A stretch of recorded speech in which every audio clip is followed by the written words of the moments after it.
Swami Vivekananda America से England पहुंचे तो लोगों ने उन्हें घेर लिया। स्वामी जी के शिकागो भाषण के बाद हर किसी के मन में सनातन संस्कृति के बारे में और अधिक जानने की कुलबुलाहट थी।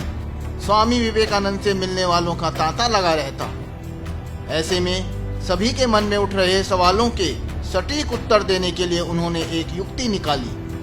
अब वे वहां नियमित रूप से प्रश्नोत्तर कक्षाएं संचालित करने लगे। उन दिनों भारत ब्रिटिश शासन के अधीन था, परंतु वे निर्भीक होकर अंग्रेजों की धरती पर भारत का यशगान करते। एक दिन लंदन की सभा में जब स्वामी विवेकानंद भारत का यशगान कर रहे थे, एक व्यक्ति अपमान करने की भावना से बोला, भारत के हिंदुओं ने अब तक किया ही क्या है? वे कभी किसी दूसरे देश पर विजय प्राप्त नहीं कर सकते। भारत के विषय में ऐसी बात सुनकर उन्हें बड़ा क्रोध आया, परंतु स्वामी जी ने जो उत्तर दिया उसे सुनकर उस व्यक्ति का सिर शर्म से झुक गया। नमस्ते, मैं हूं डॉक्टर प्रताप निर्भय सिंह। आप देख रहे हैं प्रेरणा मीडिया। स्वामी विवेकानंद जयंती की आप सभी को बहुत बहुत शुभकामनाएं।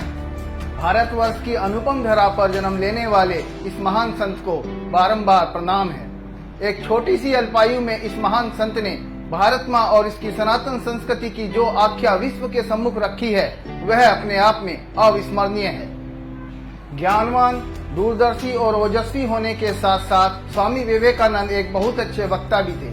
उनके व्यक्तित्व के विषय में और अधिक जानने के लिए आइए हम आपको ले चलते हैं लंदन की उस सभा में, जहां लोग उनके उत्तर की बेसब्री से प्रतीक्षा कर रहे हैं। स्वामी विवेकानंद ने उस व्यक्ति की ओर देखा और बड़ी ही विनम्रता से बोले, ऐसा मत कहिए श्रीमान, भारतीयों ने बेवजह कभी किसी दूसरे देश को कष्ट देने के लिए आक्रमण नहीं किया और ना ही उसे जीतना चाहा।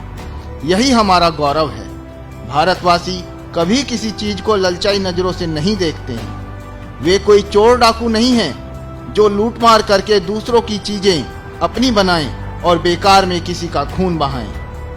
तभी सभा में बैठे दूसरे व्यक्ति ने कहा, यदि आपके पूर्वज मानव समाज को धर्म दान देने के लिए इतने ही उत्सुक थे, तो वे हमारे देश में धर्म प्रचार करने के लिए क्यों नहीं आए? विवेकानंद मुस्कुराए और बोले, उस समय तुम्हारे पूर्वज पत्तों से अपने शरीर को ढककर गुफाओं में रहते थे। ऐसे में हमारे धर्मगुरु उन्हें कहाँ खोजते और कैसे शिक्षा देते? ऐसे ही एक बार ईसाई धर्म को लेकर एक व्यक्ति ने उनसे पूछा, स्वामी जी, आप तो ईसाई नहीं हैं, इसलिए ईसाई धर्म के आदर्श और तत्व आप कैसे समझ सकेंगे?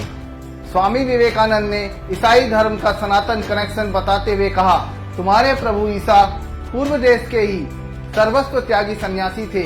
मैं भी उन्हीं की तरह पूर्व देश का सन्यासी हूँ और उन्हें तुमसे बेहतर समझ सकता हूँ। और मेरा तो यह मानना है कि आप लोगों ने अभी तक उनके उपदेशों को ठीक से समझा ही नहीं है। क्या उन्होंने यह नहीं कहा था कि मेरा अनुसरण करने से पहले अपना सब कुछ बांट दो?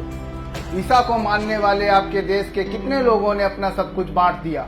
एक धनी व्यक्ति के स्वर्ग में प्रवेश पाने की अपेक्षा ऊंट का सुई की छेद में से निकल जाना ज्यादा सरल है। स्वामी विवेकानंद का उत्तर सुनकर उस व्यक्ति का सिर शर्म से झुक गया। वास्तव में स्वामी विवेकानंद के ज्ञान और विवेक के आगे कोई भी अपवित्र विचार वाला व्यक्ति टिक नहीं सकता था। उनके कहे गए शब्द आज भी हमें प्रेरणा देते हैं। विवेकानंद के जीवन से संबंधित यह प्रसंग आपको कैसा लगा, कमेंट बॉक्स में अवश्य बताएं। इस वीडियो को लाइक करें और चैनल को सब्सक्राइब करें।